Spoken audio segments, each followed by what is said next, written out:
दोस्तों, हमारी कहानी चल रही है तल्ला देश का आदमखोर, तल्ला देश का नरभक्षी, द मैन ईटर। और मैंने आपको उस टाइम बताया था कि ये उत्तरांचल में उस टाइम में दो बाघ बहुत सक्रिय थे। हालांकि उस टाइम उत्तरांचल नहीं या उत्तराखंड नहीं हुआ करता था। उस टाइम में यूपी था, लेकिन उत्तर प्रदेश नहीं था। यूनाइटेड प्रोविंस कहलाता था। खैर, सबसे पहले तो दोस्तों आप सबका स्वागत करता हूं मैं उत्तरांचल डायरीज में। और दीदी बैडियों नानतीनो ओ भूला दाजू कैसा आप लोग जोजू भल कमेंट थैंक यू। आप लोगों को चैनल पसंद आ रहा है और आप काफ़ी तारीफ कर रहे हैं, बहुत खुशी हो रही है, बहुत बहुत शुक्रिया। तो दोस्तों सीधे चलते हैं कहानी पे। 1992 क्या कह रहा हूँ मैं 1929 की ये घटना है। बेंस साहब जो है अल्मोड़ा के उस टाइम में प्रभारी हुआ करते थे, और विवियम साहब जो है नैनीताल के प्रभारी हुआ करते थे। विवियम साहब ने जिम कॉर्बेट साहब से रिक्वेस्ट करी कि भाई ये जो हमारा चौगढ़ में जो ये बाघ सक्रिय है इसको निपटाइए, इसको ख़त्म कीजिए, बड़ा जान माल का नुकसान कर रहा है। तो जिम कॉर्बेट साहब ने बोला ठीक है, मैं इसके लिए प्लानिंग करता हूँ। इतने में जो है बेंस साहब का जवाब आ गया कॉर्बेट साहब के लिए कि साहब तल्ला देश के आदमखोर से छुटकारा दिलाइए, बड़ा दुखी कर रखा है। सर्दियों का टाइम था। ये जो चौगढ़ वाला जो बाघ था ये सर्दियों में कम सक्रिय रहता था, लेकिन वो अपना तल्ला देश का ये बहुत खूंखार हो रहा था, ये बहुत एक्टिव हो रहा था। अच्छा, कॉर्बेट साहब भी अपने कान की तकलीफ से बहुत परेशान हो गए थे, जो दाने हो गए थे इनके सर के अंदर, तमाम दवाइयाँ और बहुत मेंटल प्रेशर की वजह से ये थोड़ा इनसे छुटकारा पाने के लिए इन्होंने विचार किया कि चलो तल्ला देश चला जाए और शिकार किया जाए। तो 4 अप्रैल को ये अपने साथी माथो सिंह, राम सिंह, इनका रसोइया इलाही के साथ तैयार हुए और कुछ लेबर जो इनकी थी। तो इनका एक आदमी गंगाराम ब्राह्मण जो था वो बोला कि साहब मैं भी चलूँगा, और इनके छुटपुट काम काफ़ी वो किया करता था। तो उसे लेकर के ये सब लोग चल दिए। करीब नैनीताल से ट्रैकिंग करते हुए पैदल चलते हुए ये 14 किलोमीटर नीचे काठगोदाम पहुँचे। काठगोदाम से इन्होंने ट्रेन में बैठे और बरेली पीलीभीत होते हुए ये टनकपुर पहुँचे। तो वो करीब शाम हो गई थी, और वहीं पे इनको एक पेशकार इनसे मिलने के लिए आया, और उसने आके बताया कि साहब अभी 2 दिन पहले जो है तल्ला देश में एक बालक को जो है मैन ईटर ने शिकार बना दिया है, खा गया है उसको। तो ये उस दिन टनकपुर में ही रुके, क्योंकि काफ़ी लंबा सफ़र था, थके हुए थे। नाइट स्टे टनकपुर में करने के बाद में गेस्ट हाउस में अगले दिन सुबह इनके आदमियों ने खाना खा लिया था, और इन्होंने भी कुछ नाश्ता वाश्ता किया, ब्रेकफास्ट किया, और उसके बाद ये वहाँ से 24 किलोमीटर दूर करडूंगा के लिए निकल गए। करडूंगा चुका वाली स्टोरी में भी आया है, और थाक वाले जो स्टोरी आएगी उसमें भी आएगा। तो करडूंगा के लिए ये निकले। टनकपुर से करीब 12 किलोमीटर चलने के बाद रोड ख़त्म हो गई थी, और वहाँ से पूर्णागिरी की पहाड़ी की तलहटी आ गई थी, और वहाँ से पूर्णागिरी की पहाड़ियाँ शुरू हो गई थी। एक तरफ शारदा नदी और दूसरी तरफ ये मैदानी क्षेत्र ख़त्म होकर के जंगल शुरू हो गया था, पहाड़ शुरू हो गया था, जंगल शुरू हो गया था। यहाँ से 2 रास्ते कटते थे करडूंगा जाने के लिए। एक तो जो कुलियर ने जो वो ट्राम लाइन बनाई थी लकड़ी लाने के लिए नेपाल से, फर्स्ट वर्ल्ड वॉर के सेकेंड वर्ल्ड वॉर के बाद की बात, जो लकड़ी नेपाल गवर्नमेंट ऑफ इंडिया को गिफ्ट करी थी, कितने हज़ार घन फुट या लाख घन फुट साल की लकड़ी थी, मुझे अच्छी तरह क्वांटिटी याद नहीं है। वहाँ से 2 रास्ते कटते थे। एक रास्ता था पूर्णागिरी होकर के, जो दाहिनी तरफ जो रास्ता जाता था वो जाता था पूर्णागिरी होते हुए, यानी कि आप पहले सीधी खड़ी चढ़ाई चढ़ के पूर्णागिरी मंदिर में जाएंगे, और फिर वहाँ से ढाल उतर कर आप करडूंगा पहुँचेंगे। दूसरा रास्ता ये था जो नदी के किनारे किनारे था, यानी कि ये जो जो ट्राम जो बनाई हुई थी कुलियर साहब ने, इस रास्ते से। तो जिम कॉर्बेट साहब ने डिसाइड किया कि इस रास्ते से चला जाए।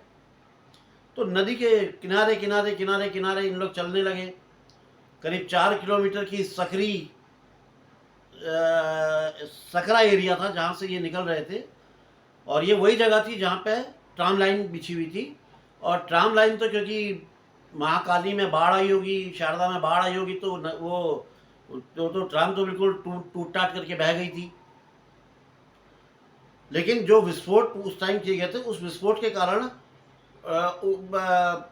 विस्फोट की निशानियां मौजूद थी, यानी कि पहाड़ियां जो हैं बिल्कुल उधड़ी हुई थी और बड़े टफ रास्ते बने हुए थे जिनमें चलना बड़ा मुश्किल हो रहा था। और ऊपर से इनके आदमी इतना भारी सामान लेके चल रहे थे, थक गए थे सब, और अंधेरा हो गया था। इन्होंने डिसाइड किया कि अब यहाँ पे कहीं पे कोई सुरक्षित स्थान देखा जाए और नाइट स्टे यहीं पे करेंगे। तो चलते हुए ऐसे ये जब एक जगह इनको मिली, वहाँ पे इन्होंने अपना रुकने का अपना तैयारी शुरू कर दी। इनके आदमी जो थे वो अपना खाना वाना बनाने की तैयारी करने लगे। लकड़ी जो है वो नीचे नदी के किनारे से काफ़ी ले आए थे। इनका टेंट लग गया था। ये अपने टेंट में चले गए। टेंट में जाने के बाद इन्होंने अपने कपड़े वपड़े उतारे और अपने बेड में बैठे, या लदरे लेटे बैठे। दोस्तों 16 किलोमीटर चल के आए हुए थे, थक के चूर हो गए थे। इन्होंने एक सिगरेट निकाली और जलाई। सिगरेट जला करके ये ऐसी टेंट के बाहर देख रहे थे, तो जहाँ पे ये थे वहाँ पे से नीचे शारदा नदी थी और सामने की पहाड़ी दिखाई पड़ रही थी। तो इनकी नज़र अचानक पड़ी कि पहाड़ में 3 मशाल सी आई हैं, और 3 मशाल एक जगह पे आके स्थिर हो गई हैं। उसके बाद देखा कि 2 मशालें ऊपर से और आ रही हैं, और जो ऊपर से 2 मशालें आ रही थी, वो जो 3 मशालें थी उनमें से बीच वाली मशाल में आके विलीन हो गई। थोड़ी देर में देखा दाहिनी साइड से भी जो है 2 मशालें आई, जो आके इन सब ने एक झुंड में एक साथ ये एक समूह में आ गई सारी लाइटें। अब ये टेंट से बाहर आकर के उनको देखने लगे। इन्होंने देखा कि इनके आदमी भी सब उसी तरफ देख रहे हैं, उन रोशनी की तरफ। तो इनके दिमाग में ये आया कि शायद नेपाल साइड से जो है अप्रैल के महीने में सूखी घास पे आग लगा दी जाती है, तो आग जो है फैल के हवा के साथ इधर को आ गई है, या फिर कोई राजा महाराजा या कोई शिकारी शिकार करने के लिए आया होगा और उसका कुछ कीमती सामान यहाँ कहीं छूट गया है। अब उसने अपने आदमी भेजे हैं उस सामान को ढूंढने के लिए। थोड़ी देर उनको देखने के बाद में इन्होंने अपने आदमियों से कहा, भाई तुम लोगों को क्या कुछ कोई आवाज़ भी सुनाई पड़ रही है क्या? तो आदमियों ने कोशिश करी और मना किया, बोले नहीं साहब, कोई आवाज़ तो सुनाई नहीं पड़ रही है। खैर, अब यही इन्होंने माना कि कोई शिकारी का सामान छूट गया है जिसको ढूंढने के लिए उसके आदमी आए हुए हैं। ये अपने टेंट में आ गए। अब क्योंकि अगले दिन का जो रास्ता था वो सीधी चढ़ाई वाला और बड़ा कठिन रास्ता था, तो इन्होंने अपने आदमियों को भी तैयार रहने के लिए बोल दिया था कि सही टाइम पे खाना खाओ और सही टाइम में सो जाओ, ताकि सुबह बॉडी को आराम मिल जाए। जब सुबह उठे तो हम आराम से चल सकें। अब अगले दिन जब ये उठे तो इनका जो है टेंट डिसमेंटल होने लगा, यानी कि टेंट उतारा जाने लगा, सामान वामान पैक किया जाने लगा। और इन्होंने जब सब पैक हो गया, चलना शुरू किया। तो दक्षिण की तरफ जो है ये एक घाटी की तरफ पहले नीचे उतरना था। पतला सकरा सा रास्ता था जिसमें ये एक पंक्तिबंद होकर के चल रहे थे, यानी कि पंक्तिबंद एक के पीछे एक, एक के पीछे एक, एक के पीछे एक, इस तरह से चलते हुए ये वहाँ पे पहुँचे जहाँ पे कुलियर साहब ने एक लोहे का ब्रिज, एक पुल बनाया था। वहाँ से इनकी नज़र जो है सामने की पहाड़ी पे गई जहाँ पे इन्होंने रोशनी देखी थी। जब उधर देखा तो इनके ये चौंक गए एकदम से कि अरे ये क्या! वो जो पहाड़ी थी वो एकदम सीधी पहाड़ी थी, एकदम सीधी, जिसमें ना कोई पकड़ने का कुछ था ना कुछ, और काफ़ी चौड़ी फैली हुई। उसमें तो इंसान जा ही नहीं सकता था उससे, यानी कि या तो वो आप रॉक क्लाइंबिंग करके जाएं या रैपलिंग करके, जैसे रस्सी के को रॉक क्लाइंबर्स जो हैं वो लोग जिस तरह से रॉक क्लाइंबिंग करते हैं। या रैपलिंग करके जिस तरह से उतरते हैं, या फिर हवा से कोई उस पे रस्सी लटकाई जाए और उसको पकड़ के कोई नीचे उतरे, फिर भी वो खड़ा ना हो पाए, क्योंकि कोई प्लेटफ़ॉर्म तो है ही नहीं वहाँ पे खड़े होने का, सीधी पहाड़ी है। वो तो कह रहे हैं इंसान तो छोड़िए, पहाड़ी भेड़-बकरियाँ जो होती है, थार वगैरह जो होती है, ये तक उस पहाड़ी में नहीं जा सकते हैं, इतनी कठिन पहाड़ी। तो ये रोशनी क्या थी? ये बड़ा इनके लिए आश्चर्य का विषय था। अब दोस्तों यहाँ पे थोड़ा-सा आप ध्यान दीजिएगा। 9 दिन के बाद, मैंने बोला ध्यान दीजिएगा, 9 दिन के बाद जब ये उस आदमखोर को मार के वापस आ रहे थे, समझ रहे ना? अभी आदमखोर, अभी शिकार हुआ नहीं है, लेकिन 9 दिन के बाद की घटना सुना रहा हूँ मैं आपको। शिकार की घटना इसके बाद सुनाऊँगा। तो इन लोगों ने डिसाइड किया कि हाँ, ये जो कलदुंगा है, कलदुंगा में इन लोग रात बिताई। कलदुंगा मतलब बहुत खूबसूरत जगह है, जिसमें एक ये कोलियर साहब का बनाया हुआ एक गेस्ट हाउस भी था, जिसको मैं चूका वाले में बताया था मैंने आपको कि वो सामने पूर्व की ओर जिसका फेस होता था, 3 कमरे का गेस्ट हाउस था, जिसके सुबह के टाइम बादल जो है, कोहरा जो है उठता हुआ बड़ा खूबसूरत दिखता था। 3 तरफ से उसमें शारदा नदी थी, बह रही थी, और जो मछली के शौकीन हैं, उनके लिए, शिकार करने के शौकीन हैं, उनके लिए वहाँ पे भारी मात्रा में रोहू और अपना ये यार पिछली बार भी उस मछली का नाम बताना भूल गया था मैं, यहाँ तक याद आ रहा है, रोहू और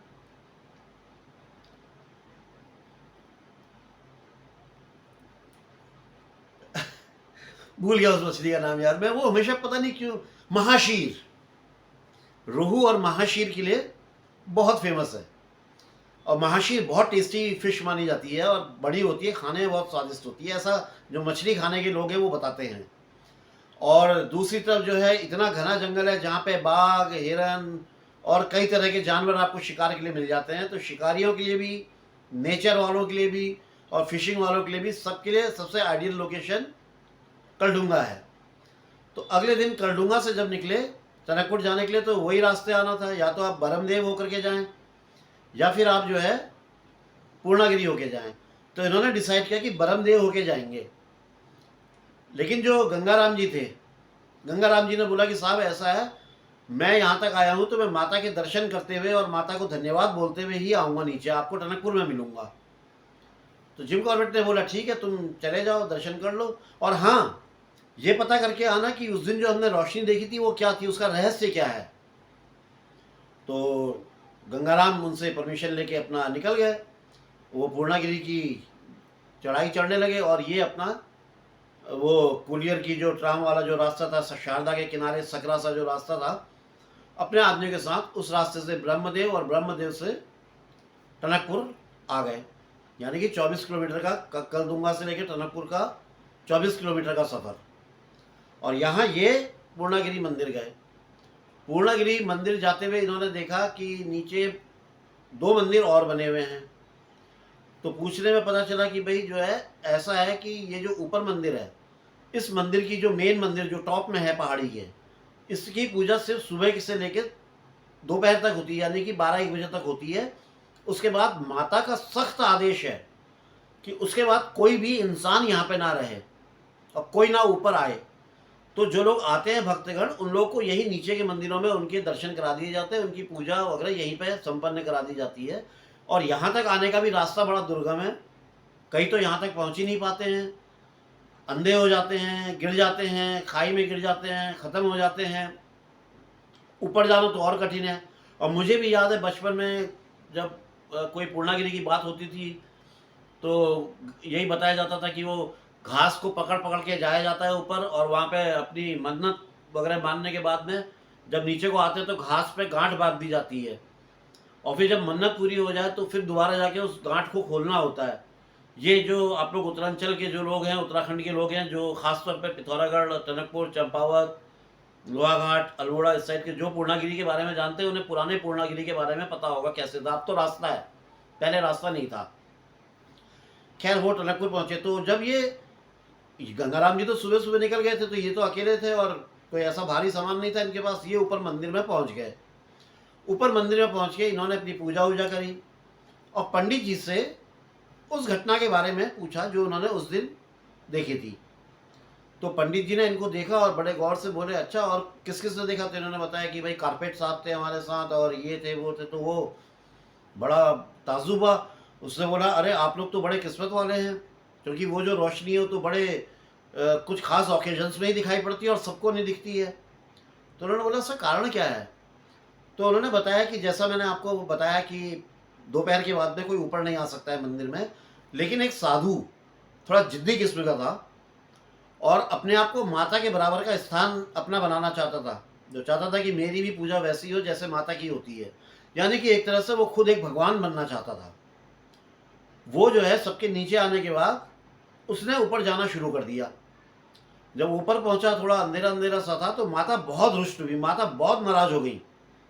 वो इतनी क्रोधित हो गई कि उन्होंने उसको उठाया और उठा करके जोर से फेंक दिया। वो गिरा सामने, नदी पार करके सामने की पहाड़ी में जहां रोशनी आ रही थी।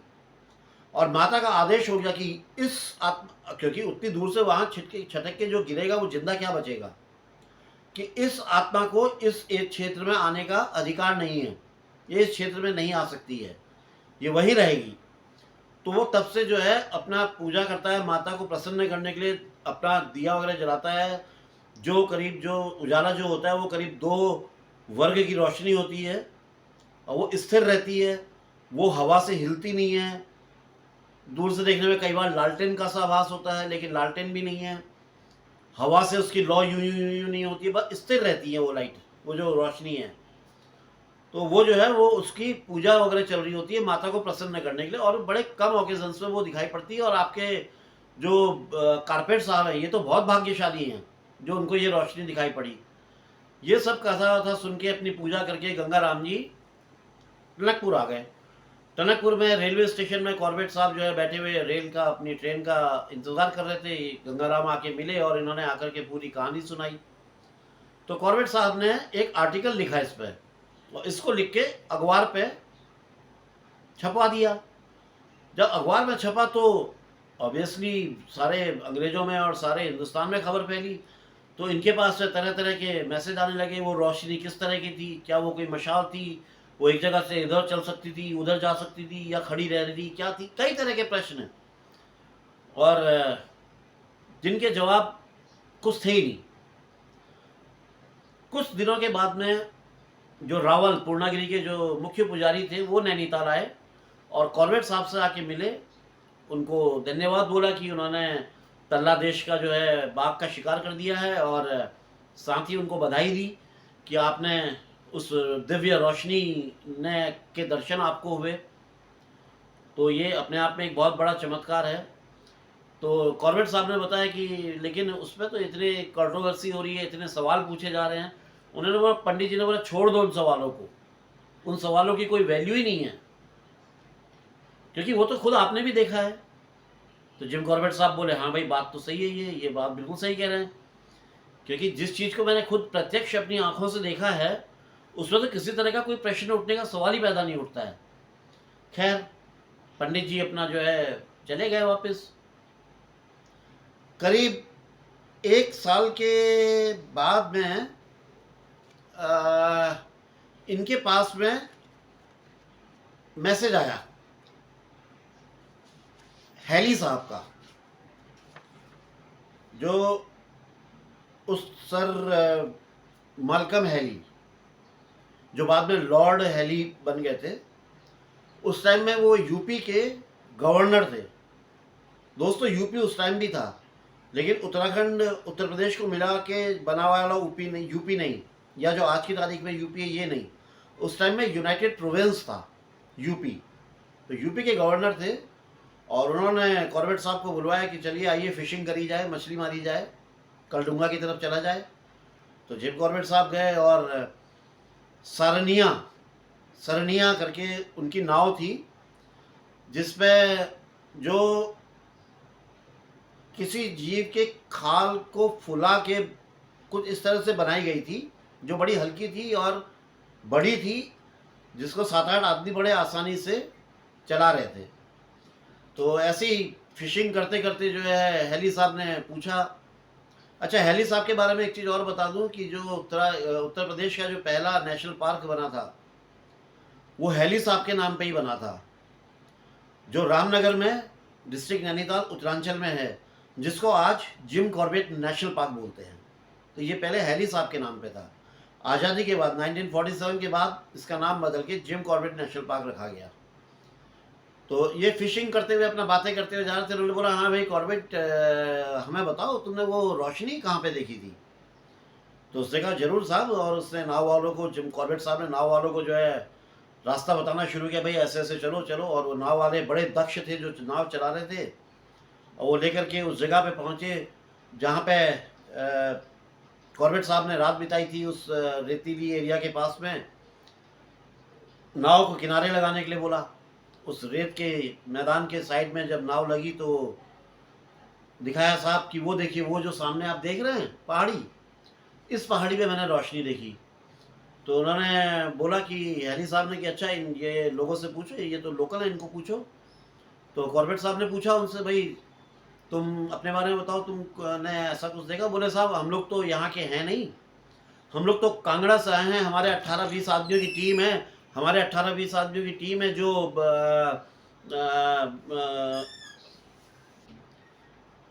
हम लोग यहाँ पे लकड़ी को किनारे लगाते हैं। जो नेपाल से लकड़ी आती है, उस लकड़ी को हम यहाँ किनारे लगाते हैं। और वो अपने काम में बड़े मास्टर थे और उन्हें नदी का भी पूरा पूरा आइडिया था।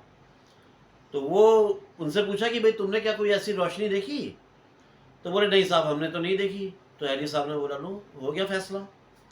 तो कॉर्बेट साहब ने बोला, एक मिनट, क्या तुम लोग कभी यहाँ पे रात में रुके हो? तो उन्होंने बोला, नहीं साहब, हम लोग रात में यहाँ कभी नहीं रुके हैं। अरे अच्छा, तो तुम लोग क्यों नहीं यहाँ पे रात में रुके कभी? दूसरा प्रश्न पूछा उनसे। तो उन्होंने बताया कि साहब ऐसा, ये जो जगह है ये भूत प्रेतों वाली जगह है और हम ऐसी जगह पे नहीं रहना चाहते। हम तो अपनी रोजी रोटी कमाने के लिए आए हुए हैं और हम ऐसी जगह पे नहीं रहना चाहते हैं। हालांकि हमने सुना है इसके बारे में, लेकिन देखा कभी अपनी आंखों से नहीं है। खैर ये सब हुआ और इसके बाद ये चलने लगे वापस। तो जिम कॉर्बेट साहब बोलते हैं कि जरूर ये कोई अच्छी आत्माएं रही हुए हैं, जो जिन भूत प्रेतों की बात ये कह रहे हैं, ये जरूर कुछ अच्छी आत्माएं हैं जो दैवी दर्शन के लिए पूर्णागिरी आती हैं और किसी दुर्घटना से अपने शरीर को यहाँ पे छोड़ देती हैं और शरीर मुक्त हो जाती हैं या ख़त्म हो जाती हैं या मर जाते हैं लोग। उनकी आत्माएं हैं जो पवित्र आत्माएं हैं और ये किसी को नुकसान नहीं पहुंचाती होंगी। ये सोचते हुए कॉर्बेट साहब अपना निकल रहे। और क्योंकि कॉर्बेट साहब भी तो एक अच्छे प्रयोजन के लिए गए थे ना, एक आदमखोर बाघ से लोगों को बचाने के लिए गए थे, इसलिए उस दिव्य रोशनी ने, उस पवित्र रोशनी ने जिम कॉर्बेट साहब को भी दर्शन दिए। तो जिम कॉर्बेट साहब हमेशा ज़िंदगी में इस बात को मानते हैं और दोस्तों हम लोग भी मानते हैं। और हम तो हैं ही उत्तरांचल देवभूमि के रहने वाले। हमारे यहाँ तो हैं ही देवी देवता जागृत। जागृत अवस्था में हमारे देवी देवता हैं। हमारे चिदेव गोलजू हैं, भैरवनाथ जी हैं, नरसिंह जी हैं, भगवती हैं, सब जागृत हैं। इसीलिए दोस्तों अपने वीडियो के एंड में हमेशा कहता हूँ, उत्तराखंड के जो रहने वाले मेरे भाई बंधु हैं, साल में एक बार अपने घर जरूर आएँ, अपने इष्ट देवताओं की पूजा करें, उनको खुश रखें, उनको प्रसन्न रखें, उनका आशीर्वाद आपके साथ रहेगा। तो दोस्तों इस कहानी को अभी यहाँ पे ख़त्म करता हूँ और अब इसके बाद जो कहानी शुरू होगी वो होगी शिकार की कहानी, किस तरह से तल्ला देश का मैन ईटर मारा गया। आज्ञा दीजिए, बैटरी भी एकदम डाउन हो गई है दोस्तों, आज्ञा दीजिए। जय बद्री विशाल, जय उत्तरांचल, जय भारत माँ।